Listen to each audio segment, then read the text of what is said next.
So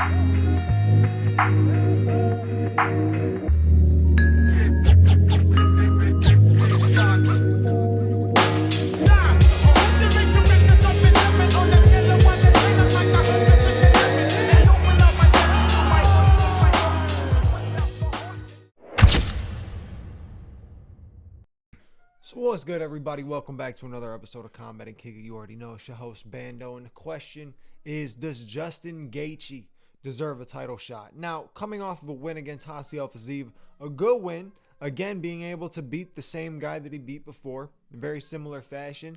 I thought he was actually going to struggle with Rafael Fiziev. I thought Fiziev was going to come in, be able to be more dominant than he was in the first fight, but Gaethje did his thing. Does Gaethje deserve a title shot? Now, here's the thing about the Gaethje deserving a title shot thing.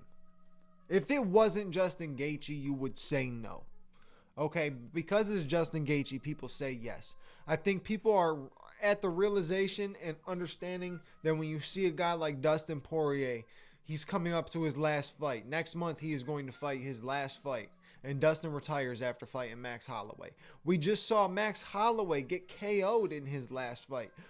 We know that the end is near for a lot of our favorite fighters that we have watched for so long go in there and scrap it out with anybody they step foot against, right? So I think the fans in us want to see just guys like Justin Gaethje, Dustin Poirier, Max Holloway, Charles Oliveira, all these different guys. We want to see them finish out on top. But unfortunately, sometimes the matchups that they get made against are not ones that you could finish out on top.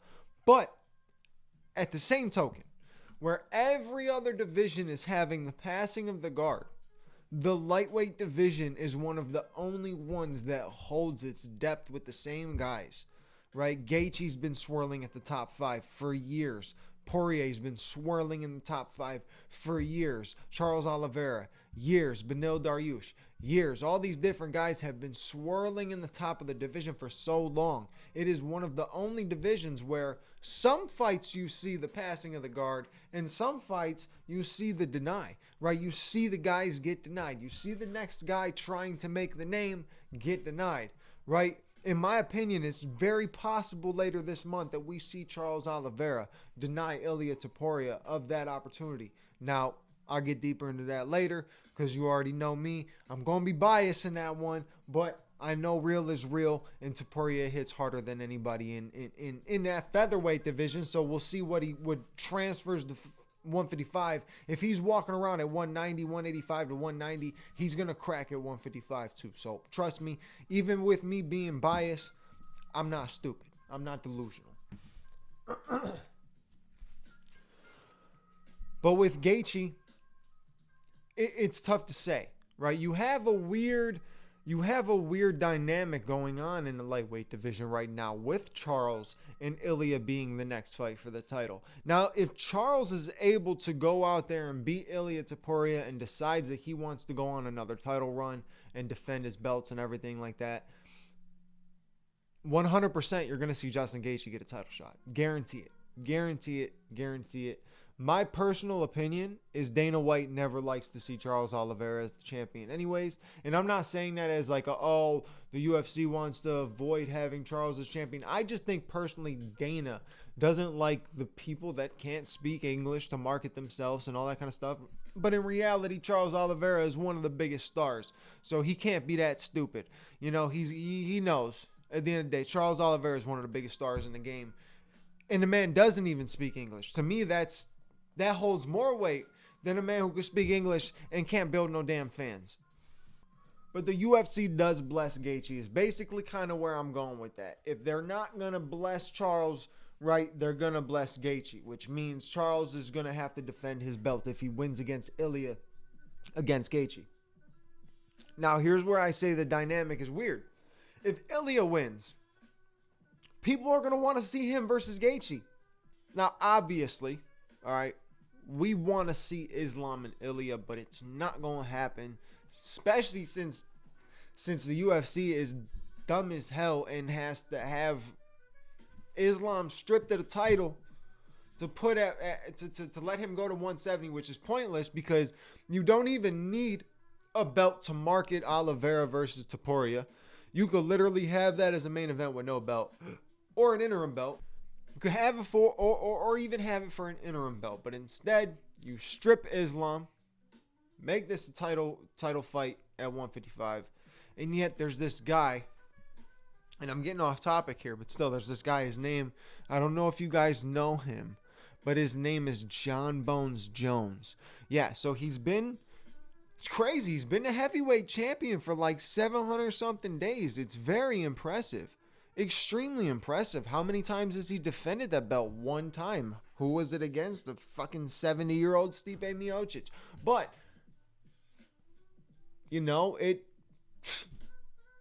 don't strip him. He sounds like somebody who deserves to keep the belt. Right? No, get the fuck out of here. I'm fucking tired of this shit. You strip Islam Makhachev and let this dude still walk around with the belt because you're quote unquote he's the GOAT bullshit. Get the out of here with this shit now.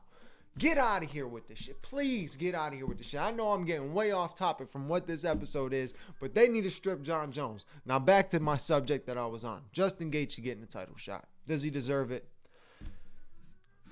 A lot of people could say Justin needs one more fight. I don't personally see it because who is there for him to fight one more time to get the number one contender, right? Because if he, like I said, with this dynamic of the division, you get Charles winning, right? I definitely see Justin Gaethje getting his rematch, almost like he gets his rematch and he can go out. This, regardless, win, lose, or draw, would be his last fight type of thing. But then also the dynamic of an exciting fight between Ilya and Justin. Imagine if Ilya goes out there and knocks out Charles Oliveira. How can you not want to see him against one of the other hardest hitters in the division and a guy known for being able to go out there, get in scraps, who's got a chin? And if anybody's questioning the chin of Justin Gaethje because of the Max Holloway KO, snap back and watch the Fiziev fight. The man looked like his chin never got freaking clipped. Not in that way. If anybody else got knocked out that way, they do not come back the same. They do not come back the same. They come back in different ways. Either the chin will never be the same, or they fight just purely based off of that like gun shy style. Like, ooh, I really got to be patient. I don't want to get clipped, and they still end up getting clipped. Justin Gaethje, he's not that guy. And then you got guys like Arman sitting in the wings. Like, what's going to happen with Arman? If he didn't pull out of that first fight, he would have never had a problem being able to keep himself at the top of the division in the conversation. But the UFC is literally just trying to push him off to the side. We've got guys like Mateusz Gamrot. In my opinion, your best opportunity right now is to make a rematch between Mateusz Gamrot and Arman Tsarukyan for some sort of number one contender type of fight or backup fighter, something of that sort for the lightweight championship, because you don't have anything for certain right now and no one cares. No one is going to sit there and say, oh, give me Arman Tsarukyan versus Justin Gaethje. No one would give a shit about that fight.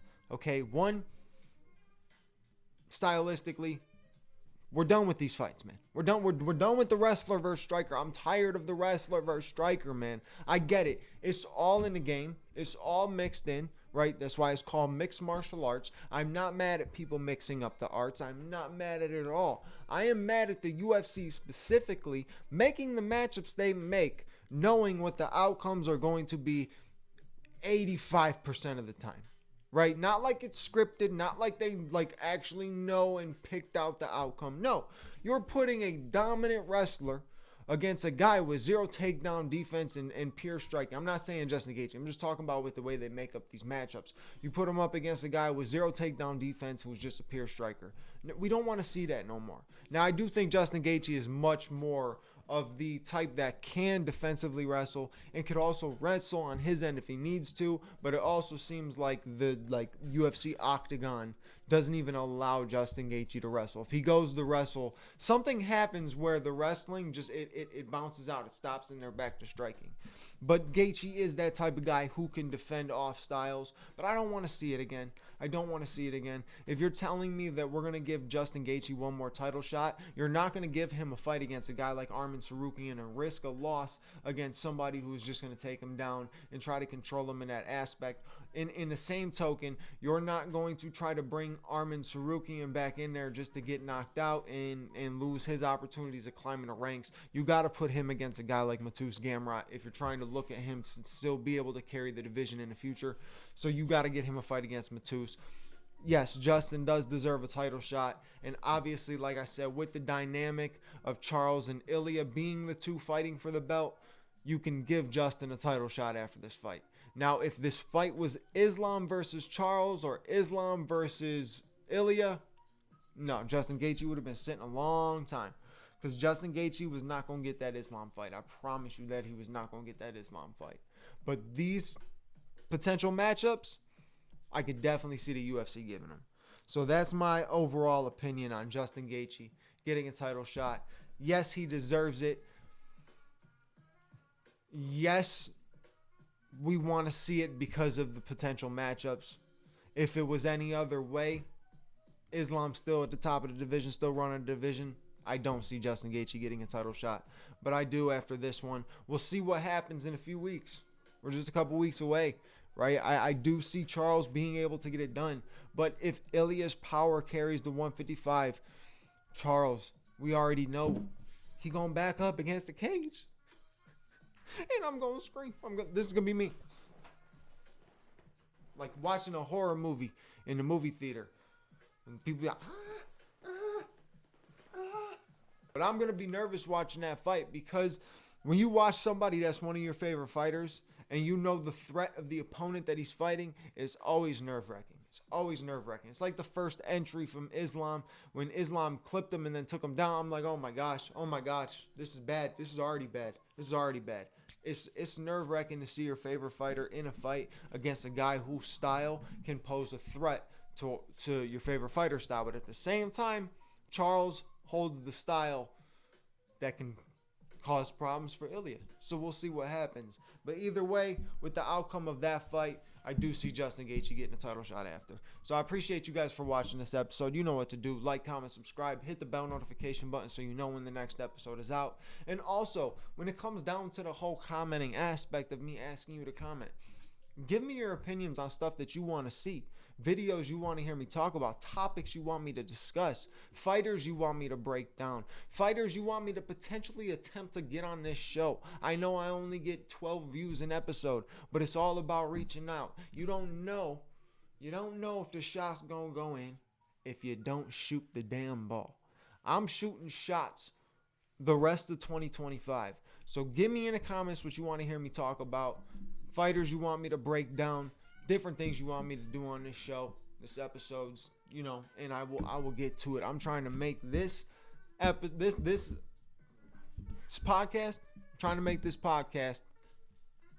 top tier. And I need y'all's help. I need every one of my viewers' help.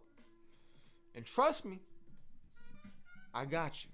So I appreciate you guys. Like, comment, subscribe, bell notification. I'll catch you on the next episode. Your boy Bando's out. On the scale of 1 to 10, I'm like 100%.